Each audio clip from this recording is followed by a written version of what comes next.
Hello friends, very good afternoon. అందరికీ ఉగాది శుభాకాంక్షలు. మరి ఉగాది రోజున శ్రీలంకలో జరుగుతున్న ఆర్థిక సంక్షోభం గురించి తెలుసుకునే ప్రయత్నం చేద్దాం. Economic crisis in Sri Lanka. అసలు ఏంటి, శ్రీలంకకి ఎందుకు ఈ పరిస్థితి వచ్చింది, ఎటువంటి ఎకనామిక్ మిస్ మేనేజ్మెంట్ వల్ల ఇటువంటి సమస్య శ్రీలంకలో వచ్చింది, దీని నుంచి ఇండియా ఏం నేర్చుకోవచ్చు అనే అంశాన్ని ఇవాళ పరిశీలిద్దాం. సో పరిశీలించే ముందు మీకు as usual we need to do some announcements.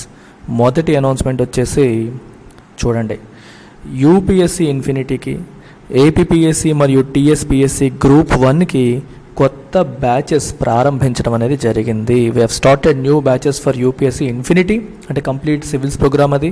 అలాగే ఏపీపీఎస్సీ మరియు టీఎస్పీఎస్సీ గ్రూప్ 1కి కూడా న్యూ బ్యాచెస్ అనేవి ప్రారంభించడం జరిగింది. ఎప్పటి నుంచి అంటే 4th, అంటే మండే నుంచి క్లాసెస్ ఎప్పుడు స్టార్ట్ అవుతాయి? మండే నుంచి స్టార్ట్ అవుతాయి, అంటే ఎల్లుండి నుంచి క్లాసెస్ అనేవి స్టార్ట్ అవుతున్నాయి. ఫీజ్ స్ట్రక్చర్ కూడా మీకు క్లియర్గా కనిపిస్తుంది. ప్రస్తుతానికి ఫీజు అనేది తక్కువే ఉంది. యూపీఎస్సీకి 60, పెంచాల్సింది పెంచకుండా నేను 15th వరకు ఎక్స్టెండ్ చేశాను. ఫీజు పెంచకుండా 15th ఏప్రిల్ వరకు ఎక్స్టెండ్ చేయడం అనేది జరిగింది. అలాగే ఏపీపీఎస్సీ టీఎస్పీఎస్సీ గ్రూప్ 1 కూడా మీరు తీసుకుంటే 45,000 రూపీస్కే మీకు లభిస్తుంది. అయితే వీటిపైన మీకు ఈఎంఐ ఆప్షన్ కూడా ఉంది. అంటే కేవలం 5,000 రూపీస్ పర్ మంత్ పే చేసి మీరు జాయిన్ అయిపోవచ్చు. అదే బ్యూటీ ఏంటంటే, ఎవరైనా యూపీఎస్సీ ప్రోగ్రామ్ జాయిన్ అయితే, ఈ ప్రోగ్రామ్ జాయిన్ అయ్యారనుకోండి, ఈ రెండు మీకు ఫ్రీ వచ్చేస్తాయి. అంటే ఈ 60,000 ప్లాన్ తీసుకునే వాళ్ళకి ఈ 45,000 ప్లాన్ ఫ్రీ అవుతుంది. యూపీఎస్సీ ఇన్ఫినిటీలో గ్రూప్ 1తో పాటు మీకు bank exams, SSC, CGL, RBI notification వచ్చింది, ఆర్బీఐ గ్రేడ్ బి, అన్ని కాంపిటేటివ్ ఎగ్జామ్స్ కూడా మీకు యూపీఎస్సీ తీసుకునే వాళ్ళకి ఫ్రీ ఆఫ్ కాస్ట్ వస్తాయి. గ్రూప్ 1 తీసుకునే వాళ్ళకి గ్రూప్ 1 మాత్రమే వస్తుంది, బట్ యూపీఎస్సీ తీసుకునే వాళ్ళకి మిగిలిన అన్నీ కూడా ఫ్రీ ఆఫ్ కాస్ట్ వస్తాయి అన్నమాట. సో మంచి ఆపర్చునిటీ. మీరు ఓన్లీ గ్రూప్ 1 ప్రిపేర్ అవుతారంటే దీన్ని ప్రిఫర్ చేయండి. గ్రూప్ 1తో పాటు అన్ని కాంపిటేటివ్ ఎగ్జామ్స్ ప్రిపేర్ అవుతారనుకుంటే ఈ ప్రోగ్రామ్కి రండి. దీంట్లో మీకు ఆల్రెడీ గ్రూప్ 1 ఇంక్లూడ్ అయ్యి వస్తుంది. ఓకేనా? Golden opportunity, use it. మరి ఎవరికి కాల్ చేయాలి డీటెయిల్స్ కోసం? ఇక్కడ కనిపిస్తున్న నెంబర్కి, ఈ నెంబర్కి మీరు కాల్ చేయాలి. 7893899553 ఈ నెంబర్కి మీరు కాల్ చేసి జాయిన్ అవ్వచ్చు అనమాట. రైట్, సరే, ఇంకొక అనౌన్స్మెంట్ చేశాక మొదలు పెట్టేద్దాం మనం. చూడండి, ఎనీ సబ్జెక్ట్ 5,000.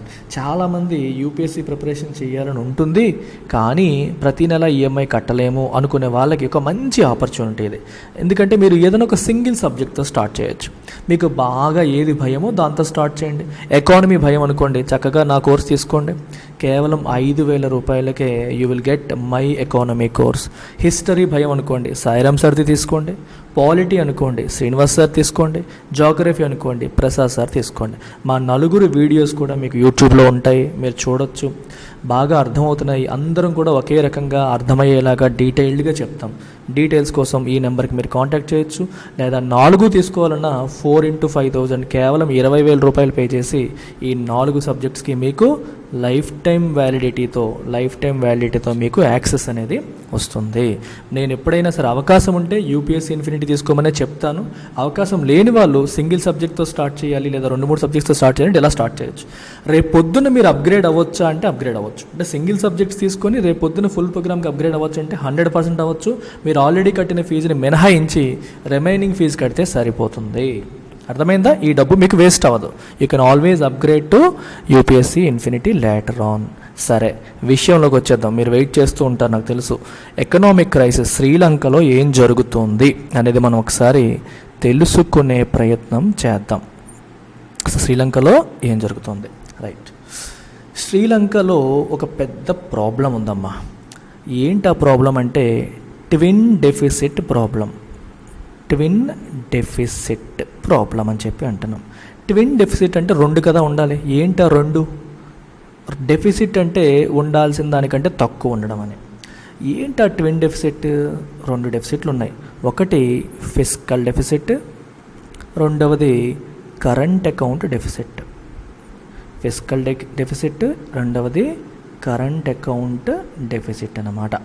ఫిస్కల్ డెఫిసిట్ అంటే ఏంటి మీకు సింపుల్ టర్మ్స్లో చెప్తాను. I don't want to explain everything in a detailed manner, but simple టర్మ్స్లో ఒక గవర్నమెంట్ యొక్క ఇన్కమ్, ఒక గవర్నమెంట్ యొక్క ఎక్స్పెండిచర్. గవర్నమెంట్ యొక్క ఇన్కమ్ ఎక్స్పెండిచర్. ఇన్కమ్ ఎక్కడి నుంచి వస్తుంది మనకి? ట్యాక్సుల రూపంలో, మీ అందరికీ తెలిసిందే ట్యాక్సుల రూపంలో ఇన్కమ్ వస్తుంది, రైట్. ఏదన్నా గవర్నమెంట్ పార్కులు ఇలాంటి వాటిపైన వచ్చే ఫీజు రూపంలో ఇన్కమ్ వస్తుంది. ఇలా రకరకాల కార్యక్రమాల్లో ఇన్కమ్ వస్తుంది. మరి ఎక్స్పెండిచర్ ఎక్కడికి వెళ్తుంది? గవర్నమెంట్ వెల్ఫేర్ మెజర్స్ కోసం కావచ్చు, క్యాపిటల్ ఎక్స్పెండిచర్స్ అంటే ప్రాజెక్ట్స్ ఇలాంటి ఏమైనా కన్స్ట్రక్ట్ చేసిన అలాంటి వాటి కోసం కూడా ఖర్చులు అవుతూ ఉంటాయి. రోడ్లు వేశారు, డ్యాములు కట్టి, వీటన్నిటికీ ఎక్స్పెండిచర్స్ అనేవి అవుతూ ఉంటాయి. ఎప్పుడైతే ఇన్కమ్ ఎక్స్పెండిచర్ కంటే తక్కువ ఉంటుందో, గవర్నమెంట్ యొక్క టోటల్ ఇన్కమ్ టోటల్ ఎక్స్పెండిచర్ కంటే తక్కువ ఉంటుందో, ఇట్ లీడ్స్ టు డెఫిసిట్. ఎప్పుడైనా అంతే కదమ్మా, ఇంట్లో మన ఆదాయం కంటే ఖర్చు పెరిగిపోతే డెఫిసిట్కి దారితీస్తుంది. డెఫిసిట్ వచ్చినప్పుడు మనం ఏం చేస్తాము? డెట్, అప్పు. మీకు సింపుల్ ఎగ్జాంపుల్, ఇంట్లో ఒక ఫ్యామిలీ ఉంది, మన ఫ్యామిలీయే తీసుకోండి, మన నాన్నగారు తీసుకోండి. నాన్నగారు ఆదాయం ఏమో 10,000 రూపాయలు, మంత్లో వచ్చిన ఎక్స్పెన్సులు ఏమో 12,000 రూపాయలు. 12,000 రూపాయల ఎక్స్పెన్సెస్, ఇన్కమ్ ఏమో 10,000 అయితే 2,000 షార్ట్ వచ్చింది. ఆ 2,000 ఏం చేస్తారు? పక్కింటి వాడి దగ్గర ఎవరి దగ్గర అప్పు చేస్తారు. దీన్ని మనం డెట్ అంటాం కదా. అలాగే కంట్రీ కూడా అంతే. కంట్రీ యొక్క ఇన్కమ్ ఏమో తక్కువ ఉండి ఎక్స్పెండిచర్ అనేది ఎక్కువ ఉన్నప్పుడు ఏమవుతుంది? It leads to deficit. డెఫిసిట్ని భర్తీ చేయడానికి ఏం చేస్తుంది గవర్నమెంట్? అప్పు చేస్తుంది. గుర్తుపెట్టుకోండి, ఈ పాయింట్ మైండ్లో పెట్టుకోండి. ఇది ఒకటి. శ్రీలంక గత కొన్ని సంవత్సరాలుగా సక్సెసివ్ గవర్నమెంట్స్ చేస్తున్న పాలసీస్ అన్నీ ఎలా ఉన్నాయంటే, ఎక్స్పెండిచర్లు ఏమో ఎక్కువ ఉంటున్నాయి, ఇన్కమ్ ఏమో తక్కువ ఉంటుంది. ఇంకా రీసెంట్గా ఎలక్షన్స్లో 2019 ఎలక్షన్స్లో రాజకీయ నాయకులు మీకు తెలుసు కదా, ఎలాగైనా అధికారంలోకి వచ్చేయాలని చెప్పి లేనిపోని వాగ్దానాలు చేస్తారు. ఇందులో మహేంద్ర రాజపక్స ఆయన ఏం వాగ్దానం చేశారు? నేను అధికారంలోకి వస్తే ట్యాక్సులు తగ్గిస్తాను అని చెప్పి వాగ్దానం చేశారు. ట్యాక్సులు తగ్గిస్తాను అనగానే జనాలు ఎగబడి ఆయనకు ఓట్లేశారు. ట్యాక్సులు తగ్గితే మనకి ఖర్చు తగ్గిపోతుంది కదా అని చెప్పి ప్రజలందరూ అనుకున్నారు. మరి ట్యాక్సులు తగ్గితే గవర్నమెంట్కి ఆదాయం కూడా తగ్గిపోతుంది కదా. గవర్నమెంట్కి ఆదాయం తగ్గి ఎక్స్పెండిచర్ ఎక్కువగా ఉన్నప్పుడు డెఫిసిట్ ఇంకా పెరిగిపోయి అప్పు ఇంకా చెయ్యాల్సిన అవసరం పెరిగిపోతుంది. అంటే అప్పు చేయాల్సిన అవసరం ఇంకా పెరిగిపోతుంది. అర్థమైందా? ఇప్పుడు ఒక యాంగిల్ చూసాం మనం. ట్విన్ డెఫిసిట్ ప్రాబ్లంలో మొదటి ప్రాబ్లం ఏంటి? Fiscal deficit, which means expenditure is more than income. దానికి తోడు ప్రజాకర్షక పథకాలు, ఎలాగైనా అధికారంలోకి వచ్చేయాలి, ఎలక్షన్స్లో గెలవడమే పరమావధిగా పెట్టుకొని కొందరేమో అది ఫ్రీ ఇది ఫ్రీ ఇస్తానంటారు, ఇంకొంతమంది వచ్చేసి ట్యాక్సులు తగ్గిస్తాం, మీకు ఖర్చు లేకుండా చేసేస్తామని చెప్పి అంటారు. సో వీళ్ళు ఏం చేశారంటే ట్యాక్సులు బాగా తగ్గించేస్తామని చెప్పి ప్రభుత్వ ఆదాయాన్ని గండి కొట్టేసుకున్నారు. ఈ లోపు ఎక్స్పెండిచర్స్ ఏమో అలాగే ఉండిపోయాయి, ఆదాయం ఏమో తగ్గిపోయింది. It led to deficit led to debt, అంటే అప్పు చేయాల్సిన పరిస్థితులకి దారితీసింది. ఇక్కడికి స్టోరీ అవ్వలేదు, సగం స్టోరీ అయింది. ఇంకోవైపు మనకి కరెంట్ అకౌంట్ ఉంది. మరి కరెంట్ అకౌంట్ అదేంటో కూడా ఒకసారి చూసేద్దామా? అసలు కరెంట్ అకౌంట్ అంటే ఏంటి? Let's look at the concept of current account. మీరు ఎప్పుడైనా సరే ఏదైనా కంట్రీకి ఆలోచించండి ఒకసారి. ఏదైనా కంట్రీలో మనకి ఇది శ్రీలంక అనుకోండి. శ్రీలంక మ్యాప్ చాలా ఈజీ అండి వేయడం. ఈ కంట్రీలో మనకి గుడ్స్ అండ్ సర్వీసెస్, ఈ గుడ్స్ అండ్ సర్వీసెస్ అనేవి ఎక్స్పోర్ట్ అవుతూ ఉంటాయి, ఇంపోర్ట్ అవుతూ ఉంటాయి. అంతేనా? ఆ దేశం నుంచి ఎక్స్పోర్ట్ అవుతూ ఉంటాయి, ఆ దేశానికి ఇంపోర్ట్ అవుతూ కూడా ఉంటాయి. ఎక్స్పోర్ట్ అంటే వస్తువులు మరియు సేవలు ఎక్స్పోర్ట్ అయినప్పుడు ఆదాయం లోపలికి వస్తుంది, అంతే కదా. నీ దగ్గర ఒక ప్రోడక్ట్ ఉంది, శ్రీలంకలో ఉన్న టీ ప్రోడక్ట్ ఇండియాకి ఎక్స్పోర్ట్ చేశారు. మరి ఇండియాకి ఎక్స్పోర్ట్ చేసినప్పుడు ఇండియా ఏం చేస్తుంది? శ్రీలంకకి పేమెంట్ చేస్తుంది. సో ఎప్పుడైనా కంట్రీ ఎక్స్పోర్ట్ చేస్తే మనీ లోపలికి వస్తుంది. Got it? అలాగే కంట్రీ ఇంపోర్ట్ చేసింది అనుకోండి, శ్రీలంక దగ్గర ఆయిల్ లేదు, ఇరాన్ దగ్గర ఆయిల్ కొనుక్కుంది అనుకోండి, అప్పుడు మనీ బయటికి వెళ్తుంది. నువ్వు డబ్బులు ఇస్తేనేగా వాడు పే చేస్తాడు నీకు, నువ్వు డబ్బులు ఇస్తేనేగా వాడికి ఆయిల్ ఇస్తాడు. అంటే ఎక్స్పోర్ట్స్ చేసినప్పుడు మనీ కమ్స్ ఇన్, ఇంపోర్ట్స్ చేసుకునేటప్పుడు మనీ గోస్ అవుట్. ఇప్పుడు గుర్తుపెట్టుకోవాలి మీరు, ఎక్స్పోర్ట్స్ అనేవి ఇంపోర్ట్స్ కంటే ఎక్కువ ఉన్నాయనుకోండి, అంటే లోపలికి వచ్చే మనీ బయటకు వెళ్ళే మనీ కంటే ఎక్కువ ఉంటుంది. లోపలికి వచ్చే మనీ బయటికి వెళ్ళే మనీ కంటే ఎక్కువ ఉంటుంది, కాబట్టి సర్ప్లస్. అలా కాకుండా ఇంపోర్ట్స్ అనేవి ఎక్స్పోర్ట్స్ కంటే ఎక్కువ ఉన్నాయి అనుకోండి, అంటే ఎక్కువ వస్తువులు మరియు సేవలు నువ్వు ఇంపోర్ట్ చేసుకుంటున్నావు, అంటే నువ్వు ఎక్కువ పే చేస్తున్నావు, ఎక్కువ వస్తువులు సేవలు, తక్కువ వస్తువులు సేవలు ఎక్స్పోర్ట్ చేస్తున్నావు అంటే నీకు వచ్చేదేమో తక్కువ ఉంది, వెళ్ళేదేమో ఎక్కువ ఉంది. మీకు సింపుల్గా ఒకవైపు టీ, ఇంకోవైపు ఆయిల్ ఎగ్జాంపుల్గా తీసుకుంటే శ్రీలంక ఆయిల్ ఇంపోర్ట్ చేసుకుంటుంది. సో ఆయిల్కి మనీ పేమెంట్ చేస్తుంది డాలర్స్లో. ఓకే, సింపుల్ ఎగ్జాంపుల్కి ఒక $100 ఖర్చు అయింది అనుకోండి ఈ ఆయిల్ కొనడానికి శ్రీలంకకి $100 అయింది. Sri Lanka tea export చేస్తుందిగా, tea export చేయడం ద్వారా let's assume it is getting $80. Example చెప్తున్నాను. ఎక్స్పోర్ట్ చేయడం ద్వారా $80 వచ్చాయి. ఇంపోర్ట్ చేసినప్పుడు $100 ఖర్చు అయింది. ఇప్పుడు వచ్చిందేమో $80, పోయిందేమో $100. Again deficit. ఈ డెఫిసిట్ని మనం ఏమంటాం? కరెంట్ అకౌంట్ డెఫిసిట్ అంటాం. కరెంట్ అకౌంట్ డెఫిసిట్లో ఇంకా చాలా ఆస్పెక్ట్స్ ఉంటాయి. మీకు సింప్లిఫైడ్గా ఎకనామిక్ క్రైసిస్ అర్థం కావడం కోసం ఇదంతా చెప్తున్నాను. ఓకేనా? ఇక్కడ ఏమైంది, ఒకవైపు దేశం యొక్క ఇన్కమ్ ఎక్స్పెండిచర్ తీసుకున్నప్పుడు డెట్ వచ్చింది, అలాగే కరెంట్ అకౌంట్ చూసినప్పుడు కూడా పరిస్థితి ఎలా ఉందంటే డెఫిసిట్ వచ్చేసింది. అంటే లోపలికి వచ్చేవి తక్కువ ఉంది, మనీ బయటికి వెళ్ళేదేమో ఎక్కువ ఉంది. సో ఎక్కడో డెఫిసిట్. దీనివల్ల ప్రభుత్వం ఎక్కువగా అప్పు చేయాల్సిన అవసరం వచ్చేసింది. The need to go for debt ఏమో పెరిగిపోయింది. అప్పు చేయాల్సిన అవసరానికి అది దారి తీసింది. సరే, అప్పు చేస్తే సరిపోతుంది కదా, దానికి సమస్య ఏంటి? దానికి ఎకనామిక్ క్రైసిస్ అనే పదం ఎందుకు పెట్టేయాలి? అప్పు చేస్తే సరిపోతుంది. సరే, ఇక్కడ ఏం కావాలి? డాలర్స్ కావాలి. డాలర్స్ అప్పు చేస్తే సరిపోతుందిగా, దానికి అంత బాధపడిపోవాల్సిన పని ఏంటి అనే క్వశ్చన్ మీకు వస్తుంది.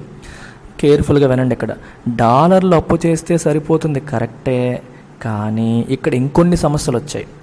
ఏంటా సమస్యలు? కోవిడ్-19 వచ్చింది. 2020లో కోవిడ్-19 వచ్చింది.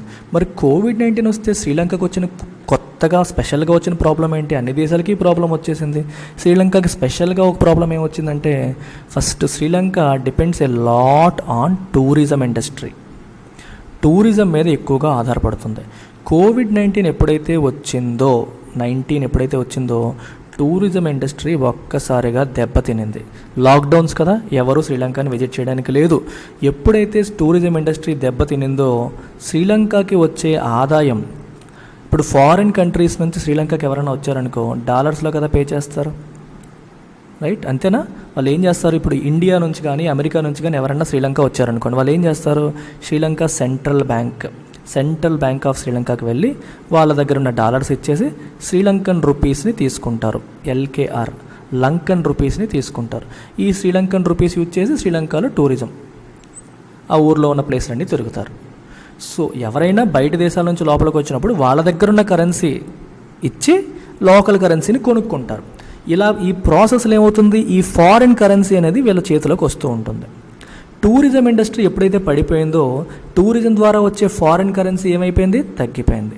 సో ఫారిన్ ఎక్స్చేంజ్ రిజర్వ్స్ ఏమైపోయాయి? తగ్గిపోయాయి. ఇందాక ఆల్రెడీ మీకు కరెంట్ అకౌంట్ డెఫిసిట్ చెప్పాను. ఏం చెప్పాను?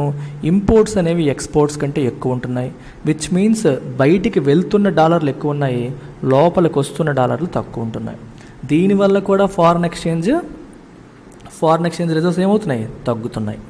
చూడండి, ఇక్కడ టూరిజం ఇండస్ట్రీ పడిపోవడం వల్ల రావాల్సిన డబ్బులు ఆగిపోయాయి. ఇక్కడేమో ఎక్స్పోర్ట్స్ ఇంపోర్ట్స్ పరిస్థితి కూడా ఫేవరబుల్గా లేదు. ఇక్కడ కూడా ఫారిన్ ఎక్స్చేంజ్ రిజర్వ్స్ తగ్గిపోతున్నాయి. ఇది పరిస్థితి. ఎప్పుడైతే శ్రీలంకలో ఫారిన్ ఎక్స్చేంజ్ రిజర్వ్స్ తగ్గిపోవడం మొదలైందో కొన్ని ఏజెన్సీలు ఉంటాయమ్మా. ఈ ఏజెన్సీలను ఏమంటామంటే క్రెడిట్ రేటింగ్ ఏజెన్సీస్ అంటాం. ఈ క్రెడిట్ రేటింగ్ ఏజెన్సీస్ ఏం చేస్తాయంటే ప్రతి కంట్రీకి కూడా రేటింగ్ ఇస్తాయి. రేటింగ్ అంటే అర్థమేంటి? క్రెడిట్ అంటే అప్పు. క్రెడిట్ రేటింగ్ ఏజెన్సీ ఏం చేస్తుంది? రేటింగ్ ఇస్తుంది. ఏమని? ఈ కంట్రీ ఆర్థిక పరిస్థితి బాగుందా బాలేదా చెప్తుంది. ఈ చెప్పే విధానంలో వీళ్ళ దగ్గర ఫారిన్ ఎక్స్చేంజ్ రిజర్వ్స్ ఎంత ఉన్నాయి, కంట్రీ ఆర్థిక ఎకానమిక్ పాలసీస్ ఎలా ఉన్నాయి, ఫిస్కల్ డెఫిసిట్ ఎలా ఉంది, అంటే ఆదాయం ఎక్కువ ఉందా ఖర్చులు ఎక్కువ ఉన్నాయా, కరెంట్ అకౌంట్ డెఫిసిట్ ఎలా ఉంది, ఇలాంటి అంశాలన్నింటినీ పరిశీలించి రిజర్వ్స్ ఎన్ని ఉన్నాయి అనేవి చూసి ఈ ఏజెన్సీస్ ఏం చేస్తాయి? రేటింగ్ ఇస్తాయి. అంటే ఈ రేటింగ్ ఒకవేళ బాగాలేదనుకోండి ఏమవుతుంది? రేటింగ్ బాగాలేకపోతే ఏమవుతుంది? సార్ ఈ ఏజెన్సీలు ఎవరు సార్ కంట్రీకి రేటింగ్ ఇవ్వడానికి? మీరు అనుకుంటారు దీస్ ఆర్ ఇంటర్నేషనల్ ఏజెన్సీస్ ఇవి. ఫిచ్, ఈ పదాలు వినుంటారు మీరు, ఫిచ్ అని మూడీస్ అని ఇలాంటివి ఉంటాయన్నమాట. సో ఇవి ఇంటర్నేషనల్ ఏజెన్సీస్ రేటింగ్ ఇస్తాయి. ఎప్పుడైతే ఈ ఫిజికల్ డెఫిసిట్ పారామీటర్ బాగాలేదు, కరెంట్ అకౌంట్ డెఫిసిట్ పారామీటర్ బాగాలేదు, రిజర్వ్స్ అనేవి తగ్గిపోయాయి, దానికి తోడు కోవిడ్-19 ఇంపాక్ట్ పడింది, వీటన్నింటి వల్ల ఏం చేశారంటే దీని రేటింగ్ అనేది పడిపోయింది. అంటే శ్రీలంకకి రేటింగ్ పడిపోవడం అంటే అర్థం ఏంటి? మీకు చిన్న ఎగ్జాంపుల్ చెప్తాను. క్రెడిట్ రేటింగ్ మీకు అర్థం అవ్వాలంటే ఒక చిన్న ఎగ్జాంపుల్. మన ఊర్లో ఒక మనీ లెండర్ ఉన్నాడు. ఈ మనీ లెండర్ వచ్చేసి దీని దగ్గరికి ఇద్దరు వచ్చారు అప్పు కావాలి అని. ఇద్దరు అప్పు కావాలని వచ్చారు. తినేమో గవర్నమెంట్ స్కూల్ టీచరు, తినేమో డైలీ లేబరర్. ఇద్దరు అప్పు కావాలని ఈ దగ్గరికి అప్రోచ్ అయ్యారు. ఇప్పుడు ఈ మనీ లెండర్ పాయింట్ ఆఫ్ వ్యూలో మీరు ఆలోచించండి ఒకసారి. మనీ లెండర్ పాయింట్ ఆఫ్ వ్యూలో వీళ్ళిద్దరిలో ఎవరికి ఇస్తే తనకి సేఫ్, అంటే మనీ రిటర్న్ వచ్చే అవకాశం ఉందని మీరు ఆలోచిస్తే ఎవరికి ఇస్తాడు? గవర్నమెంట్ టీచర్కి. ఎందుకంటే గవర్నమెంట్ టీచర్కి స్టడీ ఇన్కమ్ ఉంది, శాలరీ ఉంది, అంటే నేను అప్పిస్తే తిరిగి తీర్చగలుగుతాడు గవర్నమెంట్ టీచరు. కానీ గలుగుతారు డైలీ లేబరర్ ఏ రోజు ఆ రోజే ఆయనకి ఆదాయం ఉంటుందో లేదో తెలియదు, గ్యారంటీ లేదు, ఎంప్లాయ్మెంట్కి కూడా గ్యారంటీ లేదు, డబ్బులు ఇచ్చినా తిరిగి వస్తాయి లేదనే భయం అనేది ఈ మనీ లెండర్కి ఉంటుంది. సో కాబట్టి ఇతనికి ఇవ్వాలంటే ఆలోచిస్తాడు. So money lender point of వ్యూలో వీళ్ళిద్దరిలో క్రెడిట్ రేటింగ్ ఎవరికి ఉంది? గవర్నమెంట్ టీచర్ యొక్క క్రెడిట్ రేటింగ్ అనేది డైలీ లేబరర్ కంటే బెటర్గా ఉంది. క్రెడిట్ రేటింగ్ అంటే అర్థమైందా? అంటే ఆ కంట్రీకి మనం అప్పు ఇవ్వచ్చా ఇవ్వకూడదా అని ఆలోచించినప్పుడు ఈ రేటింగ్ చూస్తారు. అంటే విదేశీ ఇన్వెస్టర్స్ కానీ విదేశీయులు కానీ ఎవరైనా సరే శ్రీలంకకి అప్పు ఇవ్వాలి అనుకుంటే ఈ రేటింగ్ అనేది ఖచ్చితంగా చూస్తారన్నమాట. ఈ రేటింగ్ ఏజెన్సీస్ ఏం చేసాయి? క్రెడిట్ రేటింగ్ తగ్గించేశాయి. క్రెడిట్ రేటింగ్ ఎప్పుడైతే తగ్గించేసాయో ఇక్కడ మీకు శ్రీలంకకి కొత్త ప్రాబ్లం వచ్చేసింది. ఏంటది? Capital market. ఎన్ని చెప్పాల్సి వస్తుందో చూడండి, ఇది అర్థం కావాలంటే. క్యాపిటల్ మార్కెట్ అంటే అర్థం ఏంటి?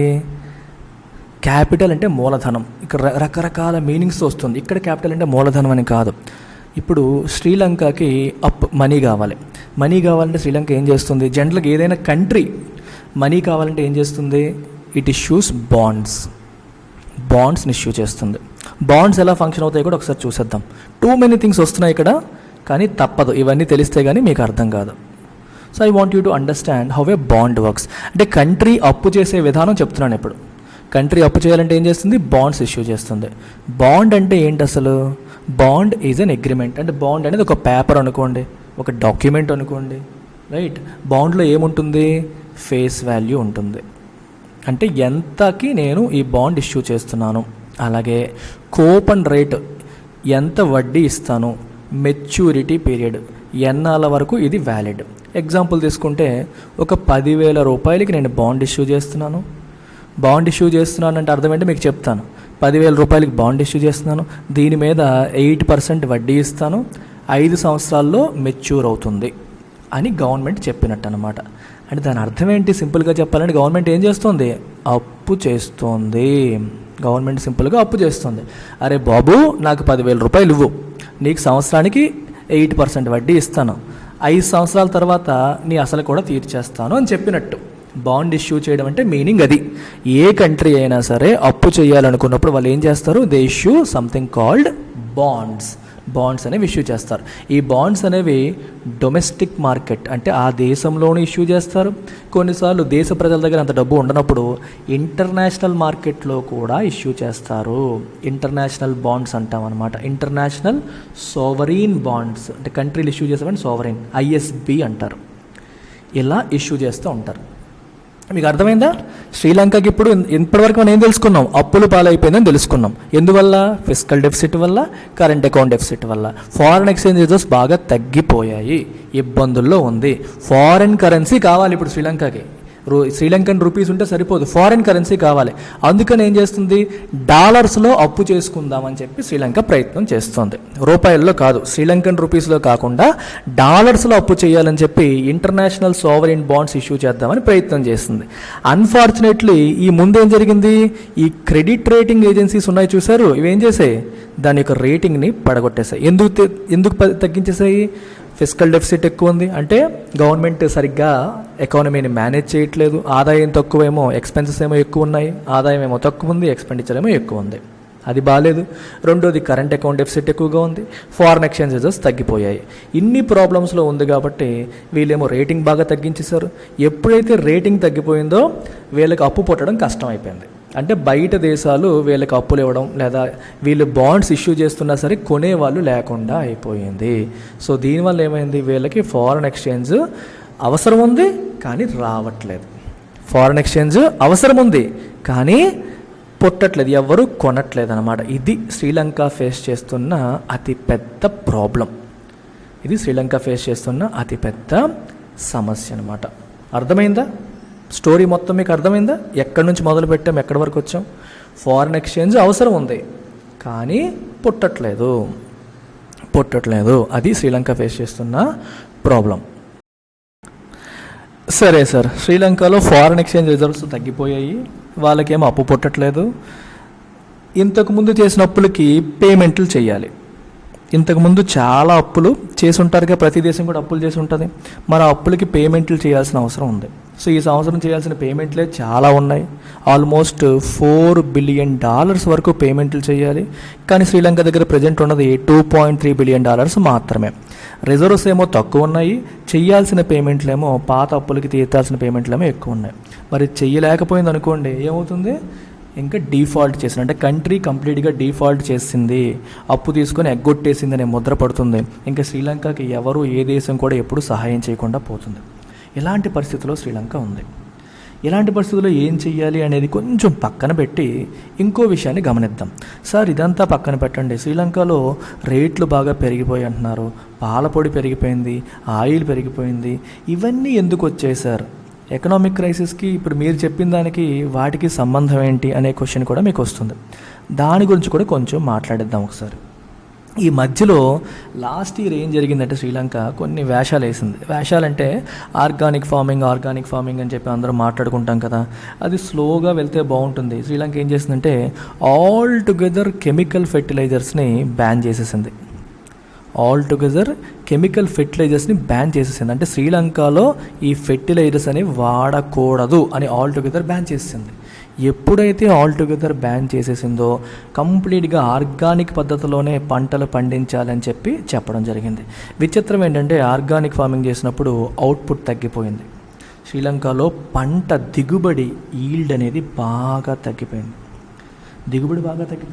మంచిది అంటే పొల్యూషన్ లేనివి కెమికల్స్ లేనివి వచ్చాయి, కానీ ఈల్డ్ బాగా తగ్గిపోయి ఫుడ్ షార్టేజ్ వచ్చింది. ఎప్పుడైతే ఫుడ్ షార్టేజ్ వచ్చిందో సప్లై తగ్గినప్పుడు ఏమవుతుంది? ధరలు పెరుగుతాయి. అంటే ఫుడ్ కూడా బయట దేశాల నుంచి ఇంపోర్ట్ చేసుకోవాల్సిన పరిస్థితి.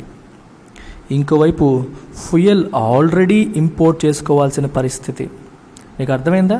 ఫుడ్ని ఇంపోర్ట్ చేసుకోవాల్సి వస్తుంది, ఫ్యూయల్ని ఇంపోర్ట్ చేసుకోవాల్సి వస్తుంది. ఇంపోర్ట్ చేయాలంటే డాలర్లు కావాలి. మరి డాలర్లు ఫుడ్కి ఫ్యూయల్కి పెట్టాలా, లేదా అప్పులు ఉన్నాయి అప్పులు తీర్చడానికి పెట్టాలా? ఇది ఒక డైలమా. మనం అప్పులు తీర్చడానికి పెట్టాలా, ఫుడ్కి ఫ్యూయల్ ఇంపోర్ట్ చేసుకోవడానికి పెట్టాలా? ఎసెన్షియల్ కమోడిటీస్ని ఇంపోర్ట్ చేసుకోవాలా, లేదా అప్పులు తీర్చాలనేది ఒక పెద్ద డైలమా అయిపోయింది. అప్పులు తీర్చాలి అనుకుంటే ఇవి రావు. ఇవి రావడం మానేస్తే ఏమవుతుంది? షార్టేజ్ వస్తుంది. ఇంకా ఫర్దర్ షార్టేజ్ వచ్చి రేట్లు పెరిగిపోతాయి. సప్లై డిమాండ్, ఎప్పుడైతే ఒక వస్తువు సప్లై తక్కువ ఉంటుందో దాని ధర పెరిగిపోతుంది. డిమాండ్ అలాగే ఉంటుంది, సప్లై తగ్గడం వల్ల రేట్లు పెరిగిపోతూ ఉంటాయి. ఇది శ్రీలంక ఫేస్ చేస్తున్న ఒక పెద్ద సమస్య. దీనివల్ల ఇన్ఫ్లేషన్ కూడా ఎక్కువ అయిపోయింది. ఇన్ఫ్లేషన్కి ఇంకో కారణం కూడా ఉంది. ఇప్పుడు నేను చెప్పిన కారణంతో పాటు ఇంకో కారణం కూడా ఇన్ఫ్లేషన్కి ఉంది. ఇంకో కారణం ఏంటి అంటే శ్రీలంక రీసెంట్గా ఏం చేసిందంటే తన కరెన్సీని డీవాల్యూ చేసింది. డీవాల్యూ అంటే అర్థం ఏంటి? దాని విలువ తగ్గించేసింది. మీకు ఎగ్జాంపుల్ చెప్తాను. ఇప్పుడు $1 ఈక్వల్ టు 200 లంకన్ రూపీస్ అనుకోండి. దీన్ని $1 ఈక్వల్ టు 250 లంకన్ రూపీస్ కింద మార్చారనుకోండి. అప్పుడు ఏం జరిగినట్టు? డీవాల్యుయేషన్ జరిగినట్టు. శ్రీలంకన్ రూపీ యొక్క వాల్యూ తగ్గిందా పెరిగిందంటే తగ్గింది. మీరు సార్ 200 నుంచి 250కి వెళ్తే పెరిగినట్టు కదా సార్ అనుకుంటారు. ఏం పెరిగింది? ఒక డాలర్ వాల్యూ పెరిగింది. ఒకప్పుడు డాలర్ 200 లంకన్ రూపీస్ అయితే ఇప్పుడు డాలర్ 250 లంకన్ రూపీస్. అప్పుడు దేని వాల్యూ పెరిగినట్టు? డాలర్ వాల్యూ పెరిగినట్టు. అంటే లంకన్ రూపీ వాల్యూ ఏమైనట్టు? తగ్గిపోయినట్టు. సరే, కరెన్సీ డీవాల్యుయేషన్ ఎందుకు చేసింది? ఇంకో క్వశ్చన్. కరెన్సీ డీవాల్యుయేషన్ చేయాల్సిన అవసరం ఏమొచ్చింది శ్రీలంకకి? ఆలోచించండి ఒకసారి. ఎందుకు చేసిందంటే టు ఎంకరేజ్ రెమిటెన్సెస్. రెమిటెన్స్ అంటే అర్థం ఏంటి సార్? కొత్త పదాన్ని తీసుకొచ్చేసారు. వాట్ ఈజ్ దిస్ రెమిటెన్స్ అంటే, విదేశాల్లో బ్రతుకుతున్న శ్రీలంకన్స్ ఎవరైతే ఉన్నారో వాళ్ళు స్వదేశానికి పంపించే మనీని రెమిటెన్స్ అంటారు. అంటే ఇండియా ఎగ్జాంపుల్ తీసుకుంటే, మన ఇండియన్స్లో చాలామంది దుబాయ్లోను అమెరికాలోను పనిచేస్తారు. దుబాయ్లోను అమెరికాలోను పనిచేసే వాళ్ళు ఇంటికి డబ్బులు పంపించారనుకోండి, వాటిని రెమిటెన్సెస్ అంటాం. రెమిటెన్సెస్ వల్ల శ్రీలంకకి ఏంటి ఉపయోగం? ఫారిన్ కరెన్సీ వస్తుంది. శ్రీలంకకు కావాల్సింది అదే కదా, ఇందాక అదేగా మాట్లాడుకున్నాం. ఫారిన్ కరెన్సీ రిజర్వ్స్ లేవు, దాని బాధ అంతా అదే, ఆ కరెన్సీ రావాలి. అందుకోసం రెమిటెన్సెస్ని ఎంకరేజ్ చేయాలని చెప్పి డీవాల్యూ చేసింది. డీవాల్యూ చేస్తే రెమిటెన్సెస్ ఎందుకు వస్తాయి? ఆ క్వశ్చన్ కూడా ఆలోచించండి. ఒక ఎగ్జాంపుల్ తీసుకుందాం. ఒక శ్రీలంకన్ క్యాండిడేట్ అమెరికాలో పనిచేస్తున్నాడు అనుకోండి. తన దగ్గర ఒక $2,000 ఉన్నాయి అనుకోండి. ఇప్పుడు ఈ $2,000 ఒక $1 ఈక్వల్ టు 200 రూపీస్ అనుకున్నప్పుడు తన దగ్గర ఉన్న టోటల్ డబ్బులు ఎంత? లంకన్ రూపీస్లో మారిస్తే ఇంటూ 200, ఇంతేనా? ఎంత అయింది ఇప్పుడు? 4 lakhs అయింది, which is 4 lakh Lankan rupees అయింది. అదే ఈ 200 ప్లస్లో 250 పెట్టండి, అప్పుడు 2000 ఇంటూ 250 అయింది. ఇప్పుడు ఎంత అయింది మనకి? 5 lakh లంకన్ రూపీస్ అయింది. అంటే విదేశాల్లో ఉన్న శ్రీలంకన్స్ ఎప్పుడైతే కరెన్సీ డీవాల్యూ అయిందో వాళ్ళ దగ్గరున్న ఈ డాలర్ వాల్యూ ఒకసారిగా అమాంతం పెరిగిపోతుంది. అంటే డాలర్ వాల్యూ ఎక్కడ పెరుగుతుంది? శ్రీలంకలో. యూఎస్లో ఉంటే $2,000 కానీ శ్రీలంక వెళ్ళింది అనుకోండి, ఆ $2,000 మామూలుగా అయితే 4 లక్షల లంకన్ రూపీస్ వచ్చేవి. ఇప్పుడు డీవాల్యూ అవ్వడం వల్ల 5 లక్షల లంకన్ రూపీస్ వస్తాయి. అందుకని చెప్పి వీళ్ళందరూ వాళ్ళ ఇళ్ళకి డబ్బులు పంపిస్తారు, వెంటనే డాలర్స్ని లంకన్ రూపీస్ కింద మార్చేసి ఊర్లకి పంపిస్తారు అనే ఆశతో, రెమిటెన్సెస్ని ఎంకరేజ్ చేయాలనే ఆశతో డీవాల్యూ చేసింది. ప్లస్ IMF, ఇది కథ వేరేగా ఉంది, దీని గురించి తర్వాత మాట్లాడదాం. ఇప్పుడు సింపుల్గా మీకు అర్థమయ్యేది రెమిటెన్సెస్ కోసం చేసిందనమాట. దీనివల్ల గవర్నమెంట్కి ఏంటి ఉపయోగం ఆలోచించండి ఒకసారి. ఇప్పుడు ఈ $2,000 పట్టుకొని వాడు శ్రీలంకన్ సెంట్రల్ బ్యాంక్ వస్తాడు. ఈ $2,000 గవర్నమెంట్కి ఇస్తేనే కదా గవర్నమెంట్ నీకు 5 lakh లంకన్ రూపీస్ ఇస్తుంది. లంకన్ రూపీస్ వాళ్ళ చేతిలో ఉంటాయి, ప్రింట్ చేసుకుంటుంది, కావాలంటే ఎన్ని కావాలంటే అని చేసుకుంటుంది. కానీ వీళ్ళకి కావాల్సినవి డాలర్స్. ఎస్, వాడి దగ్గర ఉన్న డాలర్స్ శ్రీలంకన్ సెంట్రల్ బ్యాంక్ వచ్చాయి. ఇలా అందరి దగ్గర నుంచి ఫారిన్ ఎక్స్చేంజ్ని తెచ్చుకోవాలి అనేది శ్రీలంక యొక్క ఆబ్జెక్ట్. ఎందుకు తెచ్చుకోవాలి? అప్పులు ఎక్కువ ఉన్నాయి, ఎసెన్షియల్ కమోడిటీస్ అవసరం ఉంది, ఇంపోర్ట్ చేసుకోవాలన్నా ఫారిన్ ఎక్స్చేంజ్ రిజర్వ్స్ సరిపడినని లేవు. కాబట్టి ఫారెక్స్ రిజర్వ్స్ని పెంచడం కోసం గవర్నమెంట్ ఏం చేసింది? కరెన్సీని డీవాల్యూ చేసింది, కరెన్సీ వాల్యూని తగ్గించేసింది. కరెన్సీ వాల్యూని తగ్గించి రెమిటెన్సెస్ ద్వారా ఫారెక్స్ రిజర్వ్స్ పెంచే ప్రయత్నం అనేది చేసింది. సరే, కరెన్సీని డీవాల్యూ చేస్తే ఏమవుతుంది మనకి? దానివల్ల ఇన్ఫ్లేషన్కి ఏమైనా సంబంధం ఉందా? ఉంది. ఇక్కడ ఒక కొత్త కాన్సెప్ట్ వస్తుంది, ఇంపోర్టెడ్ ఇన్ఫ్లేషన్. ఎన్ని నేర్చుకోవాలి చూడండి. ఒక క్రైసిస్ని అర్థం చేసుకోవడానికి మనకి ఎన్ని అవసరం అవుతున్నాయో చూడండి. ఇప్పుడు ఒక ఎగ్జాంపుల్ చెప్తాను. దేర్ ఈజ్ ఎ ట్రేడర్, ఒక వ్యాపారి ఉన్నాడు. తినేమో బ్రెడ్ తయారు చేస్తాడు అనుకోండి. బ్రెడ్ తయారు చేయాలంటే తిను వీట్ని ఇంపోర్ట్ చేసుకోవాలి, ఓకేనా? $1 ఈక్వల్ టు 200 లంకన్ రూపీస్ ఉంది ఇంతకుముందు. ఇప్పుడు $1 ఈక్వల్ టు 250 లంకన్ రూపీస్ అయ్యింది. ఈ వీట్ని తిని US నుంచి ఇంపోర్ట్ చేసుకుంటున్నాడు అనుకుందాం, ఎగ్జాంపుల్కి అనుకుందాం. తినేమో యాక్చువల్గా వీట్ యొక్క ధర తీసుకుంటే మీకు 1 kilo wheat equal to America ప్రకారం తీసుకుంటే లెట్ us సే $1 అనుకోండి. కేజీ గోధుమ పిండి $1 అనుకోండి. ఇతను శ్రీలంకన్ క్యాండిడేట్ కాబట్టి ఇతనికి $1 కావాలంటే ఇంతకు ముందైతే ఎంత ఇవ్వాల్సి వచ్చేది? 200 లంకన్ రూపీస్ ఇస్తే తనకి $1 వచ్చేది. $1తో కేజీ గోధుమ పిండి తెచ్చుకునేవాడు. ఇప్పుడు ఏమైంది? డీవాల్యూ అయిపోవడం వల్ల ఆ కేజీ గోధుమ పిండికి 250 లంకన్ రూపీస్ ఖర్చు పెట్టాల్సి వస్తుంది. అర్థమైందా? గోధుమ పిండి కోసం 250 లంకన్ రూపీస్ ఖర్చు పెట్టాడు కాబట్టి తను తయారు చేసే బ్రెడ్ యొక్క రేటు కూడా పెంచేస్తాడు. ఇంతకుముందు తను 200 లంకన్ రూపీస్ పెడితే కేజీ గోధుమ పిండి వచ్చేది. అప్పుడేమో ఎక్స్ రూపీస్ ఈ బ్రెడ్ యొక్క రేటు ఉండేది అనుకోండి. ఇప్పుడు గోధుమ పిండి రేటు తన పాయింట్ ఆఫ్ వ్యూలో పెరిగిపోయినట్టే. అమెరికా ప్రకారం అయితే $1, ఇప్పటికీ $1, కానీ డాలర్తో పోలిస్తే లంకన్ రూపీ వాల్యూ తగ్గిపోయింది కదా. కాబట్టి ఇంతకుముందు 200 లంకన్ రూపీస్ ఇస్తే కానీ $1 వచ్చేది కాదు. ఇప్పుడు 250 లంకన్ రూపీస్ ఇస్తే కాకపోతే ఆ డాలర్ రాదు. అది పరిస్థితి. సో ఎక్కువ ఖర్చు అయిపోతుంది. సో దీనికి ఏమైపోయింది? ఇన్పుట్ కాస్ట్ పెరిగిపోయింది, అంటే ఇంపోర్ట్ కాస్ట్ పెరిగిపోయింది. కాస్ట్ ఆఫ్ ఇంపోర్ట్స్ ఏమైందమ్మా, పెరిగిపోయింది. ఎప్పుడైనా సరే ఒక కరెన్సీ వాల్యూ తగ్గితే దాని ఇంపోర్ట్స్ మీద నెగిటివ్ ప్రభావం ఉంటుంది. ఇంపోర్ట్స్ పెరిగిపోతాయి, ఇంపోర్ట్స్ యొక్క ధర పెరిగిపోతుంది. ఇంపోర్ట్స్ యొక్క కాస్ట్ ఎప్పుడైతే పెరిగిపోయిందో ఈ బ్రెడ్ యొక్క ధర, ప్రైస్ అనేది పెరిగిపోయింది. మీకు ఒక ఎగ్జాంపుల్ చెప్పాను. ఇలా శ్రీలంక చాలా వస్తువుల కోసం, ఎసెన్షియల్ కమోడిటీస్ కోసం విదేశాల మీద ఆధారపడుతుంది. ఫుడ్ కోసం, రకరకాల వాటి కోసం విదేశాల మీద ఆధారపడుతుంది. మరి ఎప్పుడైతే ఈ కరెన్సీ వాల్యూ డివాల్యూ అయిందో వాటి యొక్క ఇంపోర్ట్ కాస్ట్ పెరిగిపోయింది. ఇంపోర్ట్ కాస్ట్ పెరిగి దాని యొక్క ఫైనల్ ప్రొడక్ట్ రేట్లు కూడా పెరిగిపోయాయి. అందుకే దీన్ని ఏమన్నాం, ఇంపోర్టెడ్ ఇన్ఫ్లేషన్ అన్నాం. ఈ ఇన్ఫ్లేషన్ దేశంలో ఉన్న పరిస్థితుల వల్ల వచ్చింది కాదు. మన యొక్క కరెన్సీ డీవాల్యూ అవ్వడం వల్ల ఇంపోర్ట్ కాస్ట్ పెరిగిపోయి దాని ప్రభావం లోకల్గా పడింది. అంటే ఎన్ని కర్ణుడి చావుకి 100 కారణాలు అన్నట్టు శ్రీలంకలో ఉన్న ఎకనామిక్ క్రైసిస్కి ఒక కారణం కాదు, మల్టిపుల్ రీజన్స్ వస్తున్నాయి. అన్ని రీజన్స్ని కలిపి చెప్పాను మీకు. ఇప్పుడు తక్కువ టైంలో I have covered almost every reason that is crippling Sri Lankan economy right now. Sri Lankan ఎకానమీని ఇబ్బంది పెడుతున్న ప్రతి ఒక్క ఆస్పెక్ట్ని కూడా మనం డిస్కస్ చేసాం. ఇది పరిస్థితి. అందుకని శ్రీలంకలో ఇప్పుడు ఇన్ఫ్లేషన్ కూడా తారాస్థాయిలో ఉంది. ఇప్పుడు ఫుడ్ లేదు, ఫ్యూయల్ లేదు, ఏది కావాలన్నా ఇంపోర్ట్ చేసుకోవాలి. ఇంపోర్ట్ చేసుకునే పరిస్థితులు లేవు. ఫారిన్ ఎక్స్చేంజ్ రిజర్వ్స్ తక్కువ ఉన్నాయి. డీవాల్యూ చేయడం వల్ల రెమిటెన్సెస్ వస్తాయని ఆశపడుతున్నారు, కానీ ఇన్ఫ్లేషన్కి దారితీసి ప్రజలందరూ రోడ్డు మీద పడి ఇప్పుడు శ్రీలంకన్ ప్రెసిడెంట్ యొక్క భవనాన్ని ముట్టడించే పరిస్థితికి వచ్చేసింది. మరి ఇప్పుడు శ్రీలంక ముందున్న మార్గం ఏంటి?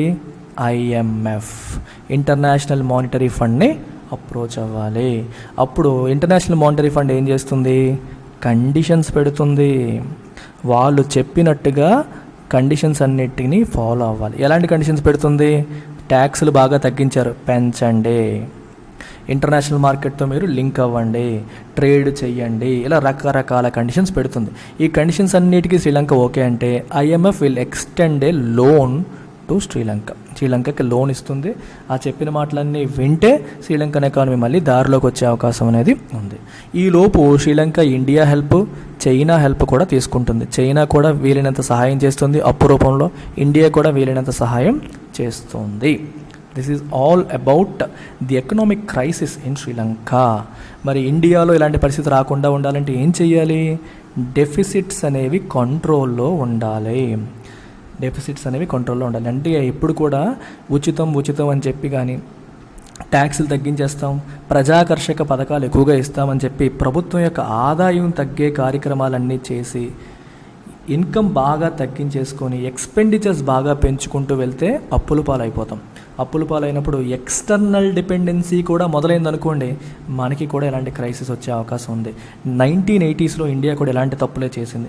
1980s చేసిన రకరకాల తప్పుల వల్ల 1990s, ఎర్లీ 1990లో మనకి కూడా బ్యాలెన్స్ ఆఫ్ పేమెంట్ క్రైసిస్ వచ్చింది. అప్పుడు IMF వచ్చి మనకి సహాయం చేసింది. దీని గురించి నేను వేరే వీడియోలో డీటెయిల్డ్గా మళ్ళీ మాట్లాడతాను. I hope you have got it completely, right? So before we close, let me reiterate ఇంకొకసారి మీకు చెప్తున్నాను, ఇండివిజువల్ సబ్జెక్ట్స్ కూడా మీరు జాయిన్ అవ్వచ్చు. Any subject 5,000. సో ఎకానమీ కావచ్చు, హిస్టరీ కావచ్చు, పాలిటీ కావచ్చు, జోగ్రఫీ కావచ్చు, మీరు ఏది కావాలన్నా సరే ఈ నెంబర్కి మీరు కాల్ చేయండి. కేవలం 5,000 రూపీస్ కట్టి మీరు జాయిన్ అయిపోవచ్చు. రేపు పొద్దున్న మీరు ఎప్పుడు అప్గ్రేడ్ అవ్వాలన్నా ఈ 5,000 నేను కౌంట్ చేస్తాను. మీరు ఫుల్ ప్రోగ్రామ్కి మళ్ళీ అప్గ్రేడ్ అవ్వాలంటే అవ్వచ్చు. అవకాశం ఉంటే మాత్రం ఇండివిజువల్ సబ్జెక్ట్ కాకుండా ఫుల్ ప్రోగ్రామ్కే వచ్చేయండి. ఎందుకంటే కొత్త బ్యాచ్లు స్టార్ట్ అయ్యాయి కాబట్టి, న్యూ బ్యాచెస్ అనేవి మన మండే నుంచి స్టార్ట్ అవుతున్నాయి కాబట్టి మంచి ఆపర్చునిటీ. UPSC ఇన్ఫినిటీ కావచ్చు, గ్రూప్ 1 కావచ్చు, ఏది కావాలన్నా మీరు జాయిన్ అవ్వండి. 15th ఏప్రిల్ లోపు జాయిన్ అయ్యే ప్రయత్నం చేయండి. EMI ఆప్షన్ కూడా ఉంది. కాంటాక్ట్ చేయాల్సిన నెంబర్ ఏమో ఇక్కడ ఉంది. That's about it. Take care. Bye-bye.